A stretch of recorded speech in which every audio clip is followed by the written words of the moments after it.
12 రోజులుగా ముగ్గురు తెలుగుదేశం పార్టీ కార్యకర్తలు వైకాపా పార్టీ చంపింది. దానికి సమాధానం చెప్పాలని తుమ్మపూడి మంగళగిరిలోనే మైనార్టీ సోదరుల్ని వైకాపా నాయకుడు చంపాడు. బ్యాట్ పట్టుకుని కొట్టి చంపేశాడు. వాళ్ళు మా కార్యకర్తలు చంపి ఇప్పుడు ఏం ప్రశ్న అడుగుతున్నారు. ఈ రోజు కూడా తాడిపత్రిలో మా కార్యకర్తను చంపేశారు.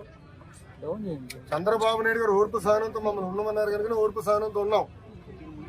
లా అండ్ ఆర్డర్ మెయింటైన్ చేయమన్నారు కనుక మేము ఎక్కడ ఇష్యూ చేయట్లా. మంగళగిరిలో కూడా లా అండ్ ఆర్డర్ ఉండాలి, నేను ఇష్యూ చేయట్లా.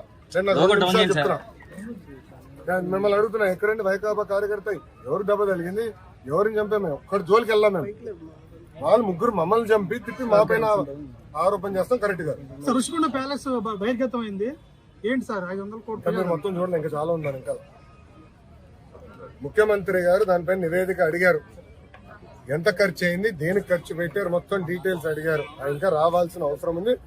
ఇదే కాదు, ఇలా చాలా కట్టినట్టున్నారు. అన్ని వివరాలు వచ్చిన తర్వాత ప్రజల ముందర పెడతాం. వాళ్ళ ఇంట్లో కూడా ఫర్నిచర్ 46 కోట్లు ఉందంట. మరి కోడలి శివప్రసాద్ అదే కేసులో ఆత్మహత్య చేసుకున్నారు. అదంతా అధికారులు వాళ్ళ ప్రాసెస్ వాళ్ళు ఫాలో చేసుకుంటారు.